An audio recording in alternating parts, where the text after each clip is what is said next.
First off, you've got Minnesota minus 2.5 versus the Jets in London. Yeah, so this one is, and I'm not as big of a believer in Minnesota as others, but they have the better team, a massive coaching mismatch. Kevin O'Connell, Robert Saleh. It's the flight for everybody. It's not much longer from Minnesota, to London. So, but here's the thing. Any added wrinkle, extra rest, neutral site, weird day of the week works against the Jets' favor because they're not a well-coached team. Anything that falls into the good coaching bucket is going to work against them. And Rodgers popping up on the injury report and now dealing with that Brian Flores defense, to me, and those blitzes is going to be really tough. And I don't know how good the Jets defense is, because you can be like, oh, look at the Jets defensive numbers. Demonze, this is kind of unfair, but I'm off the top of your head, who's the worst quarterback in the league? Give me a name. Worst quarterback in the league right now. Jeez. Hold on. Just name someone who is Jacoby Brissett. Jacoby Brissett. Okay, Jacoby Brissett. There's one.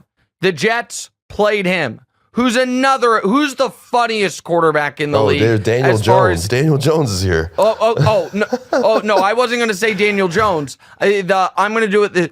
You could make an argument. The three worst quarterbacks in the league are Will Levis, who is the one I thought you were going to say, Jacoby Brissett, and rookie Bo Nix. Those are the last three quarterbacks the Jets have faced. So everyone's like, oh, the Jets defense. Oh, my goodness gracious. We'll see. Levis, Brissett, Nix. Now you play Minnesota and Justin Jefferson. I like Minnesota. I'm laying less than a field goal.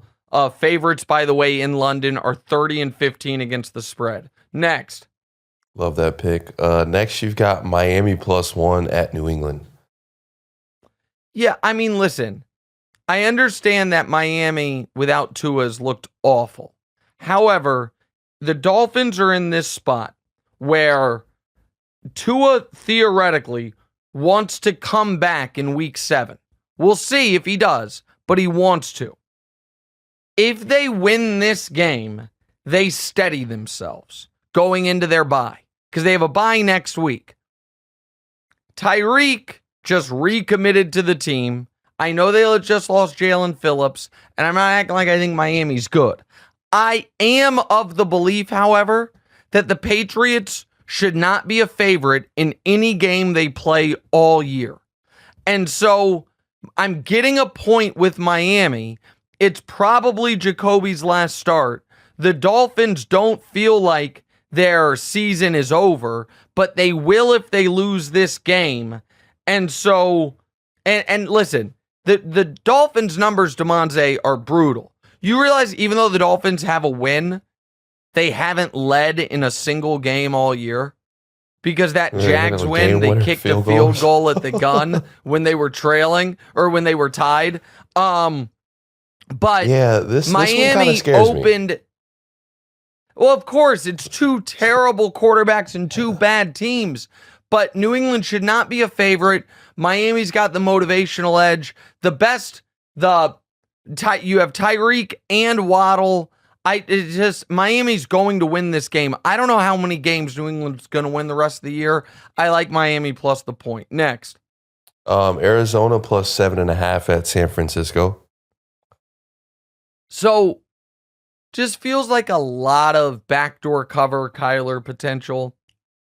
Also, even last week, as well as Purdy played, and even though the Niners were playing a Patriots team that is just god-awful, there were moments in that game after the Niners jumped up to 20-0 where it looked like New England might backdoor cover. They had it 20-10, 27-13. I don't think the Niners defense is as good as we're used to it being. Fred Warner got banged up. and hasn't practiced yet this week. He has been, alongside Chris Jones, the best defensive players in the league. Underdogs, DeMonze, this year of 6 or more are 14-2-1 against the spread. Now, that actually kind of works against my next pick.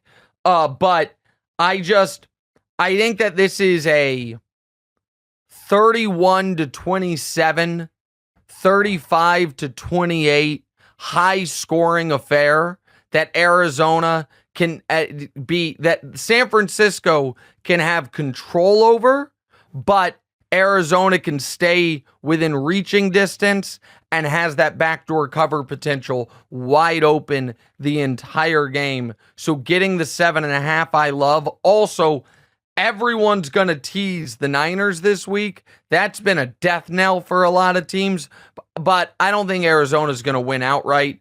I don't think Arizona's going to win outright, but I do like the divisional matchup, getting 7.5.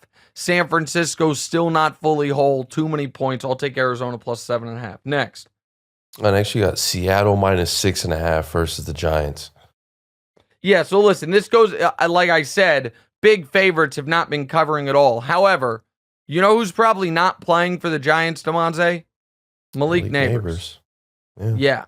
Their entire offense has existed around Malik Neighbors. Seattle, on the other hand, is coming off a tough loss, and they need the game. Also, the Giants traveling all the way out west to Seattle, their furthest road trip of the year. And I just think this is a game that Seattle is going to score at least 27.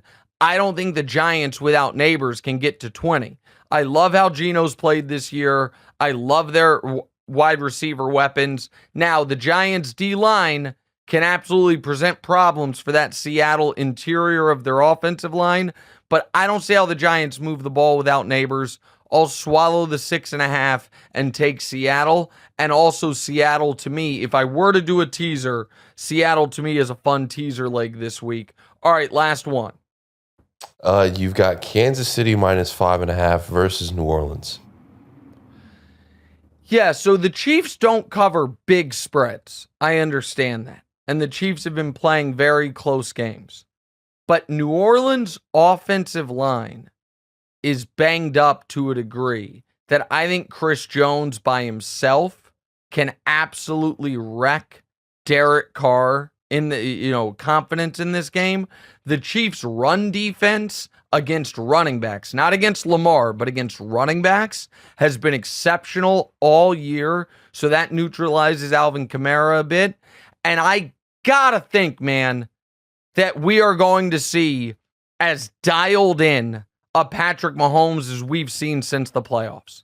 He won't say this publicly, but Mahomes feels sick about what happened with Rashid. And I think it's less, honestly, about the fact that it was Mahomes that dove into his knee and more that, because that's a freak fluke thing, more he threw the pick that set the whole chain of events in motion, you know what I mean, that put us in this spot. So I think you're going to see an absolutely locked-in Mahomes. I liked how Kareem Hunt looked last week for Kansas City. I also think the extra day will be good for Travis Kelce.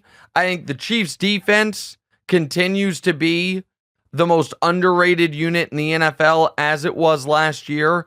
And while the Chiefs are playing close games, in two of their 4 games, they would have covered this spread, and one, they would have missed it by a half point. They've won by 7, 1, 5, and 7.